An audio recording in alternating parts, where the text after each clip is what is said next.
So the question is your factory hit by US tariffs? Yes, but we still have the confidence. If you don't understand Chinese factories, you never understand why China is always 3 steps ahead of Trump in this trade war. I'm Zach, an investigative journalist in China. Over the past year, I went deep inside 3 factories in China that relied heavily on the US market to survive.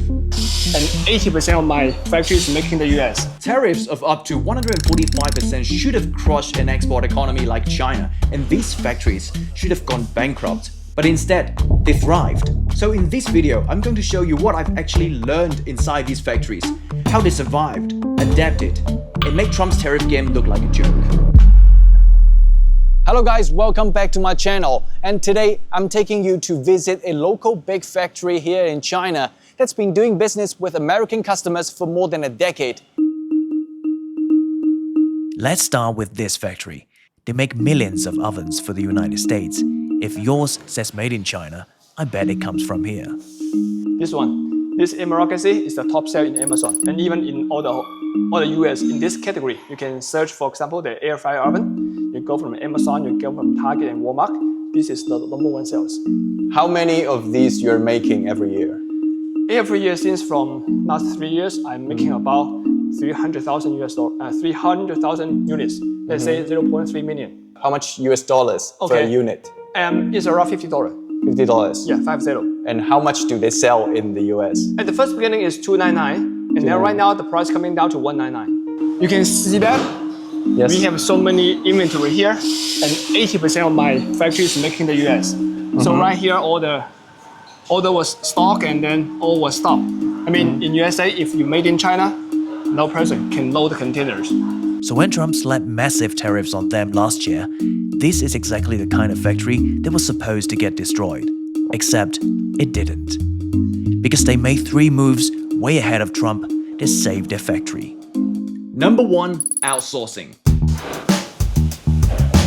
咁你而家講緊我哋一年大概係3000隻貨櫃到3500隻貨櫃去美國，所以咧我哋就對美國市場比較好敏感，有啲咩風吹草動有兩個好敏感。其實3年前已經係知道佢會僵化，3年前開始諗辦法。其實我哋都唔係貿然去越南投廠，而家越南2間工廠，第一間工廠係合資。I just come from Vietnam yesterday because we have another factory in Vietnam. They are asking me to produce more and ship more from Vietnam instead of in China. 80% we need to transfer from China and then do the simple assembly, do the simple stamping, and also buy some component there. Number 2, find other markets. America doesn't want my product, fine, sell them somewhere else. 咁啊做下其他啦，呢啲非洲嘅，做呢啲咯，呢啲都 OK 㗎，而家暫時都還可以揾到食嘅。This oven is the new buyers. I get this new buyer contact with at April, this Canton Fair. This is for the Latin market. They know us a lot because I have a lot of buyers. It's selling in US and then the brand also selling in Latin market. The good thing is it's from Latin market, it's not from USA. And the Latin market is very loyal. I mean, if you don't make any mistake, the buyer will keep buying from you for 10 years. The Africa, the Latin market, and also the Mid East. We need to expand. Right here, we cannot only focus in US. It's terrible. I mean, we have to spread all the risk. And number 3, in-house R&D. Stop just making products for somebody else. So this is your own brand? Yes, Just Maker is my own brand and only selling in China. Of course, I selling the same brand in Russia, in Saudi Arabia, but very small market. It cleans your clothes, right? Yeah, it cleans the clothes, and for example, if you go to the hot pot, Haidilao, and then full of your clothes is bad smell. Yeah. You just put inside, and then 30 minutes later coming out, it's fresh, smells good. LG and Samsung is selling like $2,000, and I'm selling in China is about $1,000. I think in 2 or 3 years later, this can be the very popular items. I just plant the seed right now. I'm not sure whether it becomes a trend later. But then I started wondering, how the hell can Chinese factories do all of this so quickly? Lose America, find another market. One product get hit, build something else. Just like that. And I think this is actually the secret behind why Chinese manufacturing has become so ridiculously difficult to compete with. the supply chain. To see how this actually works, I came to a second factory. This one supplies high-end aluminium parts to cars, subways, and trains. Japan and the US are among their top markets. 因为我在国外待过10年，国外的成本也比中国都会高。用工成本吧，还是用工不一定用工成本比中国高，但其他成本环节们会高。比如说配套，我这么复杂的一个工艺，配套你能不能配套？比如模具，有没有做模具的？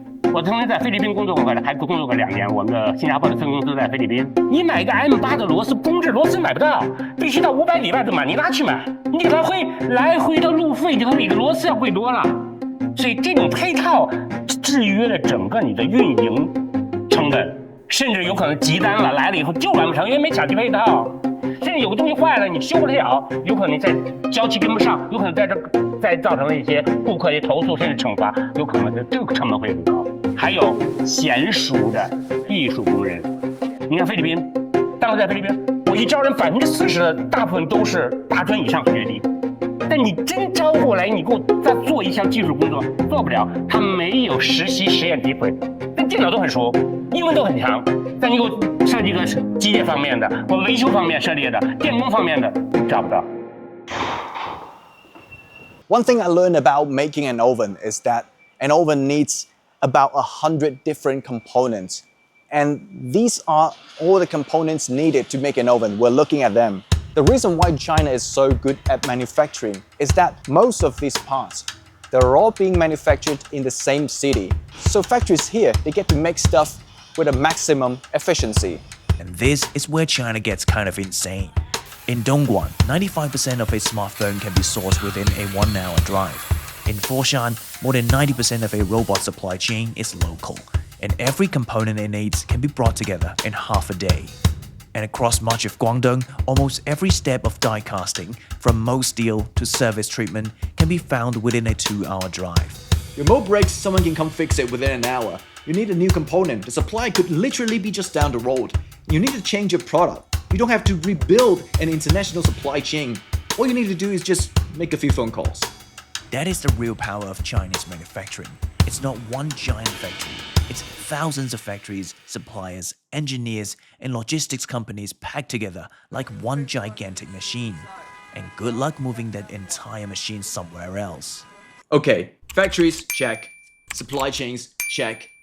But if you really want to understand why China keeps staying ahead in this trade war, there's one final boss we haven't talked about yet. Chinese state. I think we all remember what happened when Trump first announced those massive tariffs. Everyone was talking about how badly China was going to get hurt. But then here in China, that anxiety was soon replaced by some kind of excitement. And that was when China decided to retaliate. 中方依法依规开展稀土相关物项出口管制工作。 China raised tariffs on American products coming in, but that wasn't the scary part. Then Beijing went after something America actually struggles to replace: rare earths. China sharply restricted exports of key rare earth materials and magnets. Rare earths go into everything. The magnets go into iPhones, industrial applications, defense applications. And this was basically China pulling out its kill switch. Cars, robots, fighter jets, electronics. Modern manufacturing runs on this stuff, and China dominates the global rare earth processing industry. So suddenly, this wasn't just can China survive American tariffs, it became how long can American manufacturers survive without China? The President of the People's Republic. And not long after that, the two sides agreed to dramatically lower the sky-high tariff levels. I literally just spoke to Ricky on WeChat. He told me the current tariff on his ovens is now around 25%. That's still pretty high, but remember why companies were moving to places like Vietnam in the first place? To escape the China tariffs. Except Trump then started putting big tariffs on everybody else, and Vietnam around 25% as well. So now imagine you're an American company. You can buy from China, where the entire supply chain is already here, or move everything to Vietnam, rebuild your supply chain, pay higher logistics costs, and still pay roughly the same tariff. Then why the hell would you move? Suddenly, China starts looking like the best solution again. With the war now stretching into 2026, US tariffs on China have largely failed to reduce dependence on Chinese suppliers. And anyone with a calculator realizes that most of the manufacturing business that left China is coming back. Do you think Trump can bring back manufacturing to America No, by I don't tariffs? think so. It's Why? not only my opinion. It's come from all the buyers. I talked to so many USA buyers, so many Canadian buyers. They said it's impossible. So in the end, they will have to come back to Chinese factories. Do you Yes, think? yes. Maybe they come back to China. Maybe they lower down the tariff, and maybe they just ship away. I mean, they buy from Vietnam, they buy from Cambodia, buy from Indonesia, but always the Chinese factory. And if you want to see how other Chinese industries are taking over globally, or what the latest technology and normal life inside China actually look like, just hit subscribe, because I'm going inside a lot more of them.